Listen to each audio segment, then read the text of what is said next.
nanda chukum zimera kadzama Jesu tenzi muponesi wakatifirayo Timeironda riwanam irorinondi Kutatenziro chenesam, kutatenziro chenesam, gawana upenyutsam, nyanzaro parake, shitemanjese zaperam, apopatimeyo, timeiro Irorinondi chenesam, kutatenziro chenesam, kutatenziro chenesam. Ngamuganda itwa mutsam, nembiri yedenga, nemoyo nengu chenam. Na Kristu mandiri Timeironda riwanam Irorinondi chenesam Kutatenziro chenesam Kutatenziro chenesam Chishamiso tititake Roparake pasi Muzi wenyi Jesu chete wakati nunura Timeironda riwanam Irorinondi chenesam Kutatenziro chenesam Kutatenziro chenesam Timeironda riwanam Irorinondi chenesam Kutatenziro chenesam Kutatenziro chenesam Timeironda riwanam Irorinondi chenesam Kutatenziro chenesam Kutatenziro chenesam. Mangwanani akanaka sangano dzvene raMwari, tinoda kutenda Mwari mangwanani ano tasvika zvepanguva yekuti dzidzei chidzidzo chedu chechikoro chesabata chiri kufamba nedindingira rinoti Making Friends for God. Nhasi tiri palesson 11 iri kutaura about sharing the story of Jesus. Saka tisati tatanga chidzidzo chedu mangwanani ano tichanamatirwa naPastor Mupfuti. Ngatinamatei. Baba kumusoro kudenga zita raJesu Muponesi tinokutendai mangwanani ano apo matipa mukana zvekare wekuti tidzidze kubva mukati meshoko renyu. Chititungamirirai pachidzidzo chatinacho mukati mezuva ranhasi. Patichadzidza pamusoro pe-sharing the story of Jesus. Tibatsirewo Mwari wokumusoro kudenga tigone kunzwisisa chidzidzo ichochi tigogona kuchiaplya mukati mekurarama kwedu. Zvikuru sei kuti vazhinji vagokoherwa kumuchinjikwa wenyu. Tonamata zvose naKristu tenzi wedu. Amen. Amen. Mufundisi, sharing the story of Jesus. Vhesi redu rechidzidzo ranhasi rinowanikwa na 1 John chapter 5 verse 13. Tiverengerei tinzwe kuti inoti kudini. 1 John chapter 5 verse 13. These things I have written to you who believe in the name of the Son of God, that you may know that you have eternal life, and that you may continue to believe in the name of the Son of God. Mukarangarira mufundisi palesson 2 yekota ino takadzidza nechidzidzo chaitaura about the power of personal testimony. And muchirangarira takadzidza kuti hakuna argument iri eloquent kana iri as powerful as a personal testimony as far as nyaya yevhangeri is concerned. Mufundisi, ndaukaenda kuvanhu uku uchida kundokoerana nezvajesu, vanhu vanogona kuramba theology yako, vanogona kudhauta even madoctrines avo kana kusawirirana nawo, vanogona kukwesena futi interpretation yako yescripture kuti unoita sei, asi hakuna anogona kupikisana neupenyu hwashandurwa naKristu hunotoonekwa. Ndamufundisi, munhu akagamuchira Kristu kuti atonge mukati meupenyu hwake, panoita dramatic change mukati meupenyu hwemunhu uya. Tomboti pamwe anga ari drug addict, utoona munhu uya asiya zvose atoo munhu kwaye, nyika yese inotonotisa, vhangeri rinopona, riri living, riri kufamba. Kana anga ari prostitute, kana anga ari mbavha, vanhu vanotozviona. Kana anga ari munhu aibatwa nemweya yakaipa, vanhu vanozviona. Saka tinoona kuti kana tichitaura pamusoro penyaya yekusheya pamusoro penyaya yaJesu Kristu, tichiita witnessing kune vanhu, tiri kutaura pamusoro peupenyu hwedu, sharing pane zvatinoziva naJesu, pane zvaakaita kwatiri, uyezve kuti Jesu wacho anorevei kwatiri.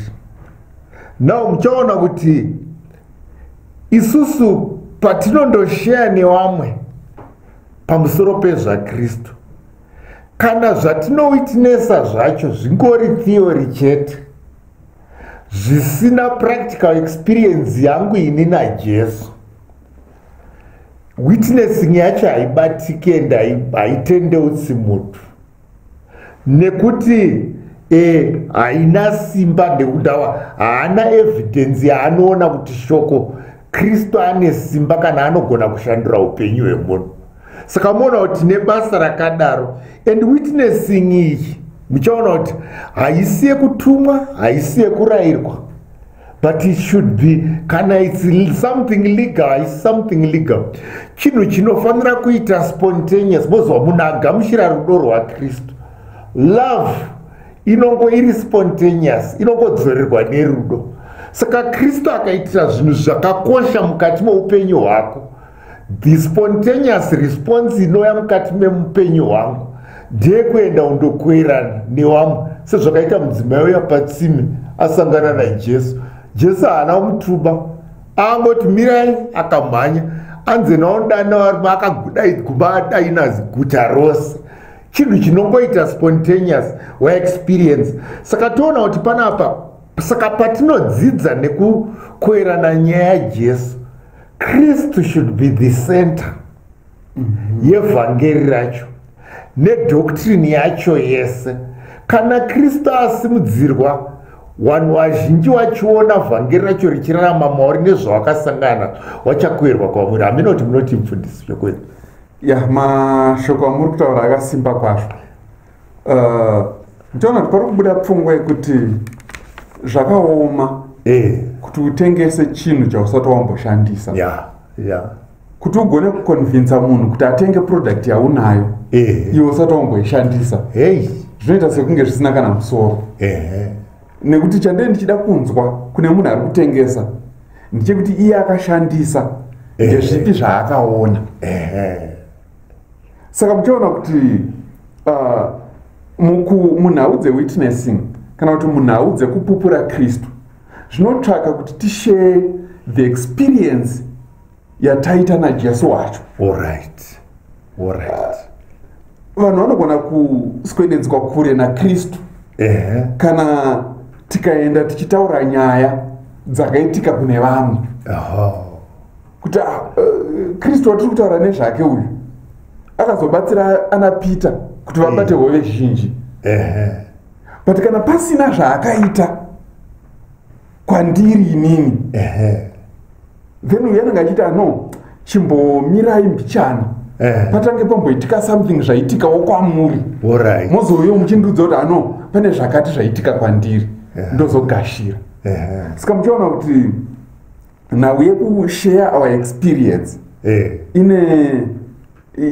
ine uremu munhau dzekuunza vazhinji kuna Kristu. Saka tinotenda mufundisi. Saka toona kuti as Christians mufundisi zvikureva kuti mutendi umwe neumwe, mukristu umwe neumwe has a story to tell. Yes. Ndawa ane experience, personal experience paakasangana naJesu. Yes. Uye zvaari kuitirwa achirarama mukati meupenyu hwake zvichibva zvatitungamidza pana Kristu. The basis of our testimony.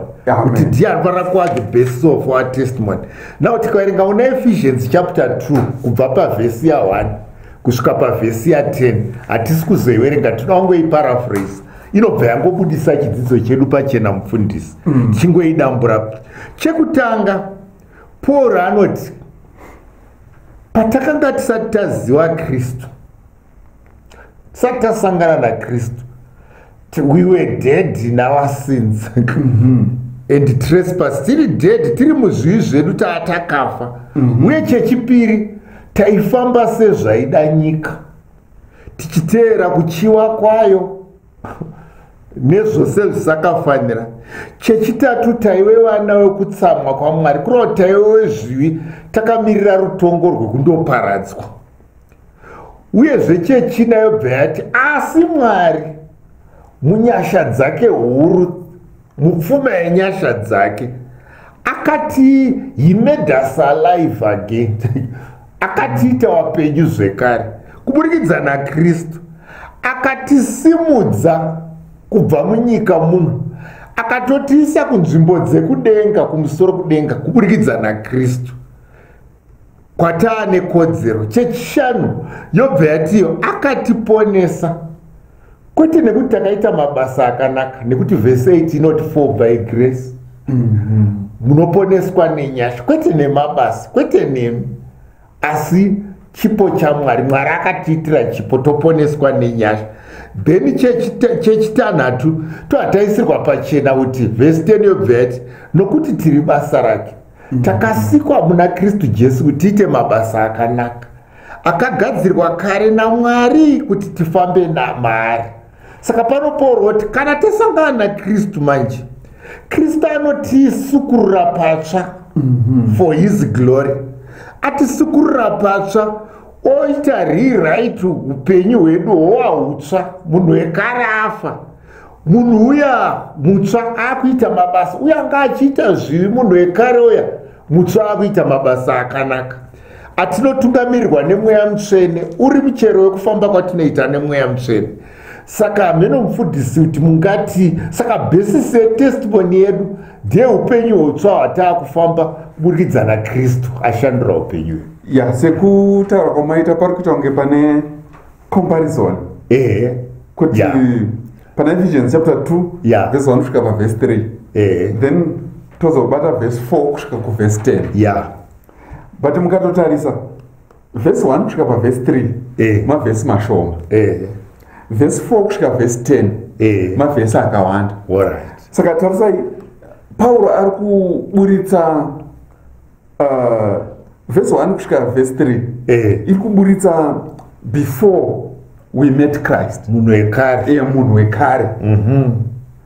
Then tobva tazosvika pa transformation. Taakuchibata munhu mutsva. Saka Pauro ari kutoburitsa kuti pane more benefit pamunhu ashandurwa munhu mutsva.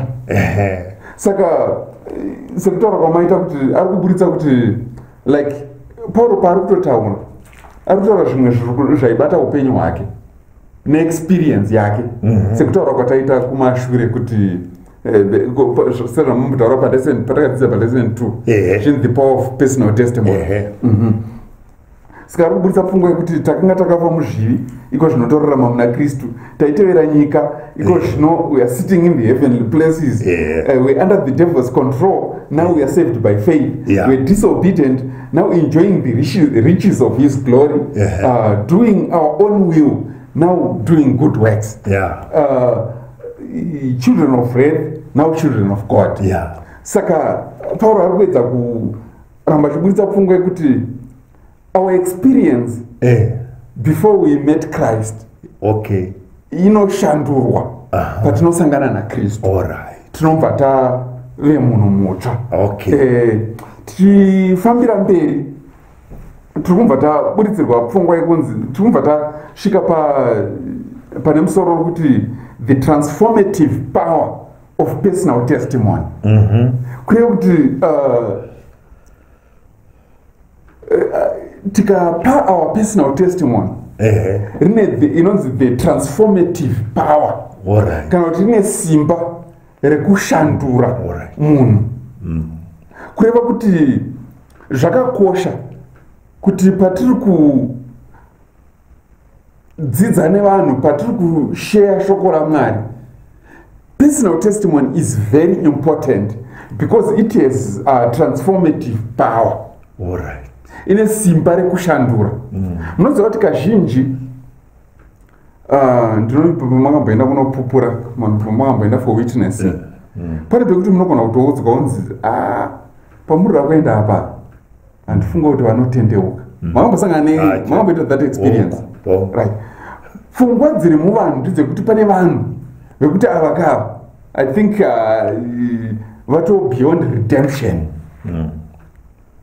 But pfungwa iri kuedza kubuditswa manje panapa ndeyekuti munhu watiri kufunga kuti ari beyond redemption uyu akashanyirwa nenyasha dzaKristu, akashare testimony yake kuti ndakambenge ndiri pfambi, ndanga ndiri mbavha, ndaita chokuti nechekuti, but now ndaane upenyu hutsva muna Kristu, and vanhu vachitoona kuti zveshuwa munhu uyu akurarama upenyu hutsva muna Kristu, izvozvo zvine transformative power, zvine simba rekushandura. Mukatarisa pane pfungwa tiri kutodzidza pamusoro pevakomana vaviri, John naJames, vanakomana vaZebhedhi, vaitorifewa as the sons of thunder. Kureva kuti vaizikanwa kuti havaite zvekujairirwa. Kana waida kuvhiringana navo ita zvaunenge waita, vanogona kudhila newe. Saka ndo zvaizikanwa ndo zvaizikanwa nenharaunda. But mukazotarisa John pakunyora kwake, paanonyora tsamba dzake zhinji anonyora pamusoro perudo, anonyora pamusoro about loving one another. Now he has been transformed from being the son of thunder, abviswa ukasha huri maari, but now akunyora pamusoro perudo rwaKristu, pamusoro perudo rwekudanana kwedu nehama. Saka paanotozonyora manjika anotozoti paanonyora pana 1 John chapter 1 verse 1 kusvika verse 1 kusvika verse 4, pane pfungwa yari kubuditsa yekuti izvo zvakanga zviripo kubva pakutanga, zvatakaona, zvatakanzwa nezvatakaona nameso edu, zvikanzi tikazvibata nemaoko zveshoko reupenyu, zvikanzi upenyu hwakanga huri kuna Mwari hukaratidzwa matiri. Saka John ari kutaura pamusoro zvakaitika, I mean his personal experience, kasanganiro kaakaita naKristu nekushandurwa kwaakaitwa nesimba raKristu. John uyu mukatarisa, mukazodzidza zvakanaka mutsamba dzake dzaakanyora, munozoona pfungwa yekuti tsamba dzake dzine simba rekudhonzera vazhinji kumuchinjiko waKristu, because he was transformed. Saka now his testimony is transformative power. Ameno kana mune zvamungade kutaura. Chandingobata ndechekuti the greatest testimony past yemuKristu, it is a changed life. Yes. Yevakomana vamataura yekuti wakomana sons of thunder. But wasangana naKristu, John is the greatest writer. Yes. Pamusoro perudo rwaMwari. Saka muona kuti and actually God is love. Ndiye anotara pana 1 John 4 verse 8 kuti asingadi haazivi Mwari, nekuti Mwari rudo. Hurumende yaMwari irudo. Mwari haamanikidzi zvese. Saka ukaona wakomana ava pavakanga vakufamba nevhangeri nehama dzavo nehashamwari nevavakidzani, vakatoona kuti warumawa zveshuwa wasangana naKristu. Ndayanga yanyaya yerudo. Tichienderera mberi mufundisi, tichitaura story, telling the story of Jesus.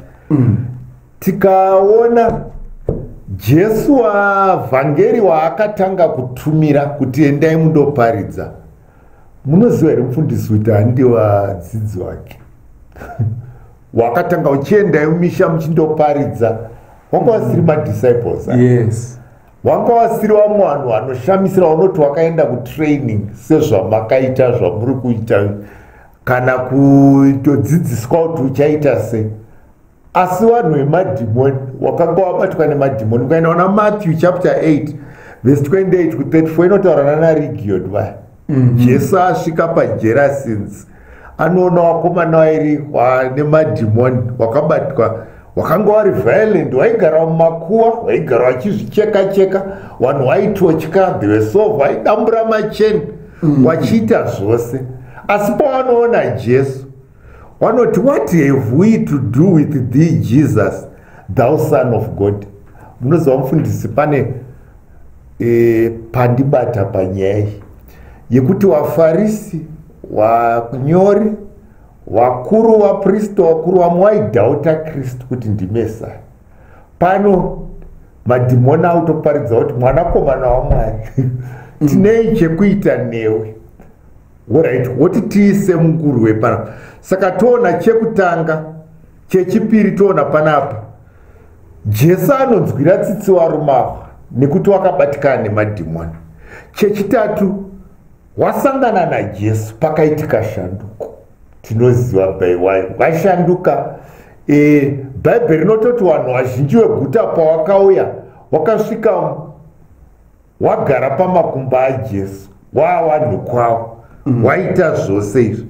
Toona kuti panapa varume ava, mukaerenga una Mark chapter 5 inoti Jesu akuenda apinda mugwarake, varume ava vakateta kuti tiende newe, wanaRegion, tiende newe. Jesu akavati aiwa, endai kumusha kwenyu mundoparidzira hama dzenyu zvavaitirwa.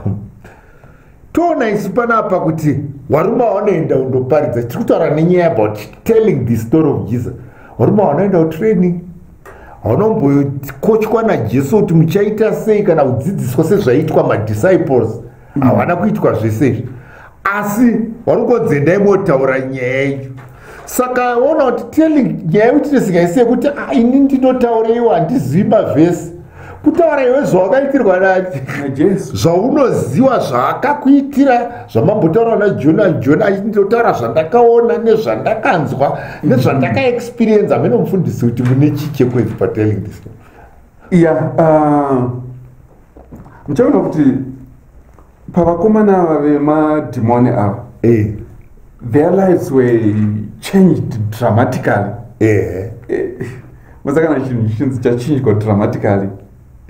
Kureva it's full of drama. Alright. Zvinhu zvakuti unonetseka kuti uzvitende. Saka now tiri kuburitsirwa kupfungwa yekuti simba raKristu rinogona kushandura upenyu hwemunhu zviri dramatic. Rinogona kushandura upenyu hwemunhu zvekuti vanga vachiziva munhu vanogona kushamisika, zvekuti kushamisika ikoko kunogona kuvakonzeresa kuti vade kutevera munhu ashandura upenyu hwevanhu ava. Yes.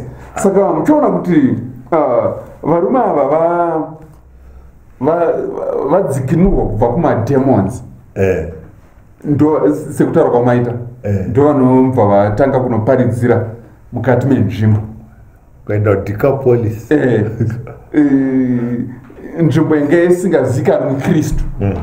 But vanhu vaityisa vachinzi ava havagarike navo, havatambike navo, nzvimbo yavanowanikwa haisvikirike but vari kuuya vachipupura kuti zviya zvamaiziva tiri handizvo zvatari takashandurwa nesimba raKristu.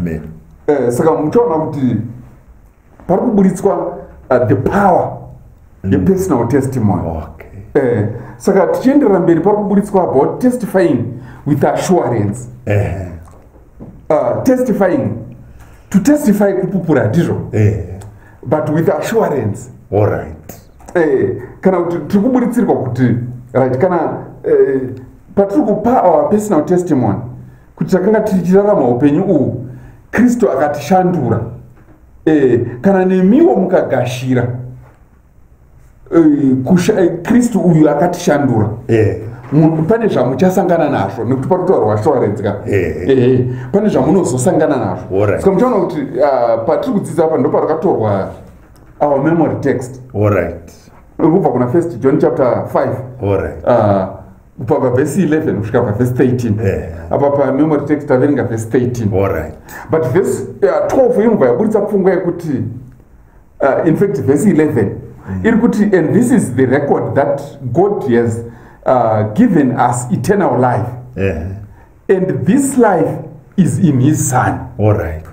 Saka hanzi kupupura uku ndiko kuti Mwari vakatipa upenyu husingaperi. But upenyu husingaperi uhu hunowanikwa kupi? Hunowanikwa mumwanakomana. Obva azoenderera pavhesi 12 manje zvikanzi ane mwanakomana ane upenyu, asina mwanakomana haana upenyu. Saka muchaona kuti the message in the Bible is clear. Those who believe in Jesus will be saved. Amen. And those who don't believe in Jesus will not be saved. Saka salvation may be lost kana tikasa gashira Kristu uyu. Saka muchaona kuti pane kupupura tiri kutaura our personal testimony, takasangana sei naKristu uyu, then taakutaura zviri kumberi, tiri kupa vanhu assurance yekuti kana vazotevera Kristu uyu pane upenyu husingaperi huri kumberi. Kana vasina kugashira Kristu pane kurasikirwa neupenyu husingaperi, kana pane kurasikirwa nesalvation. Patro zvikanzi the assurance of salvation empowers our testimony. Saka muchaona kuti patiri kupa our testimony ikange iri yakavhenganiswa the assurance of salvation, inowedzera simba. Kuti kana tichinge tapupura kushandurwa kwataitwa naKristu zvobva zvavhengana zvobva zvavhengana the assurance of salvation, zvobva hanzi it's easier to share something that you know for sure. Saka zviri nyore kushare zvauri kuziva kana zvauri kunzwisa kana zvawakaexperience, and uchimbva wazotaurira vanhu kuti pane salvation inouya kune munhu anenge agashira Kristu. Saka always look for opportunities to encourage others to accept the gift of eternal life. Yes, ameno. Kana mungaite zvamungade kuwedzera.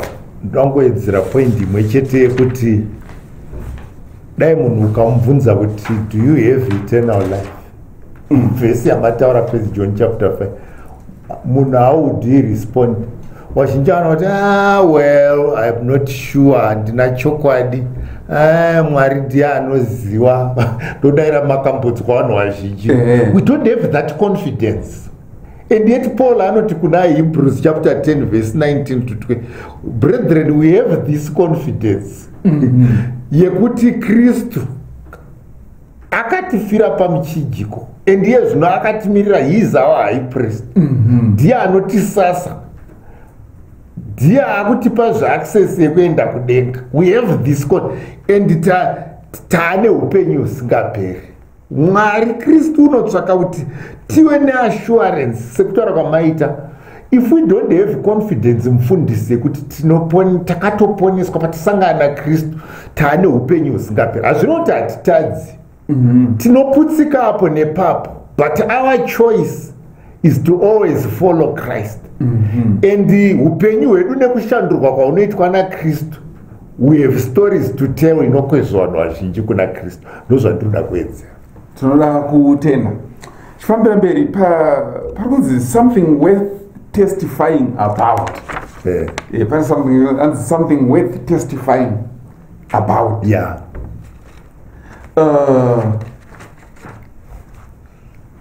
Pfungwa yatiri kuburitsirwa apa ndekuti pane zvakakosha kuti titestify about, handitika? Alright. Because kana pachinzi it's something worthy, kureva kuti chakakosha kuti chipupurwe nezvacho. Tikaverenga pana Galatians chapter 2 verse 20 iri kuburitsa pfungwa yekuti I am crucified with Christ, nevertheless I live, yet not I, but Christ liveth in me. Saka pane pfungwa yakakosha kuti iburitswe when we are giving our personal testimonies, or when we are sharing our changed lives, or when we are sharing upenyu hutsva hwataakurarama kuburikidza naKristu. Saka pari kunzi Pauro ari kuburitsa pfungwa yekuti now ndisisirini ndinorarama, but Kristu ndiye aakurarama mandiri.